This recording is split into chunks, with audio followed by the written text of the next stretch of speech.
अब जब आप कोई भी टॉपिक इंटरनल सिक्योरिटी के अंदर पढ़ते हो तो उसको कैसे पढ़ते हैं एक बार हम समझते हैं। आप कोई भी थ्रेट अगर आप पढ़ोगे तो सबसे पहले जरूरी है कि उसकी परिभाषा यानी कि डेफिनेशन को समझना कि what is the meaning of that particular threat. Definition पढ़ने के बाद understand the causes and the reasons. Economic depreciation कारण है या there is a geographical reason, historical reasons, political reasons, जो भी है उन कॉजेज और रीजंस को हमें समझना है। देन ये थ्रेट का इंपैक्ट क्या है, what is the impact on the people and the state. Then comes counter, यानी कि गवर्नमेंट और स्टेट क्या कर रही है इसको काउंटर करने के लिए। रेमेडीज क्या हैं, लॉज हैं, पॉलिसीज हैं, एक्शंस हैं, गवर्नमेंटल एजेंसीज हैं, व्हाट इज द रेमेडीज और उन रेमेडीज का क्या इंपैक्ट रहा, वेदर द सिचुएशन इंप्रूव हो रही है या नहीं, ये आइडियोलॉजी जो नेगेटिव है वो पूरी तरीके से खत्म की जा रही है कि नहीं। So you will study the counter part. उसके साथ you will also study the role of the state, यानी कि गवर्नमेंट कैसे इन्वॉल्व है, which are the concerned agencies which are working, what kind of laws,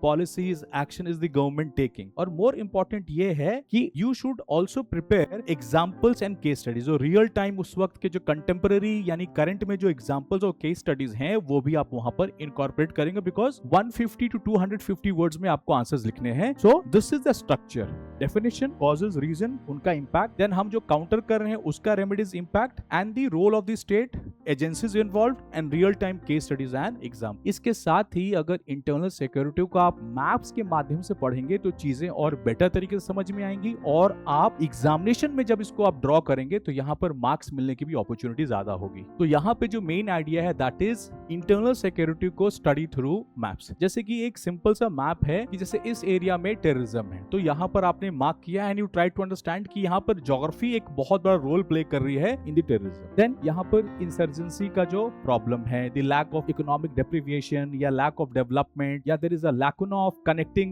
north eastern state with the mainland, then यहाँ पर left wing extremism की बात है, then यहाँ पर maritime security। so जैसे ही आप डायग्राम बनाते हैं you get to understand the political dimension, the economical dimension, the geographical dimension, the historical part। तो इस तरीके से internal security में मैप्स के माध्यम से आप बेटर तरीके से रिटेन कर पाएंगे, अंडरस्टैंडिंग डेवलप होगी and you can score better in exams. और आप यूपीएससी प्रेप बिगनर हैं और आपको भी वीडियो चाहिए on right mindset, right strategy and right concept, तो please subscribe Atharva IAS YouTube channel. Wishing all the best. Thank you.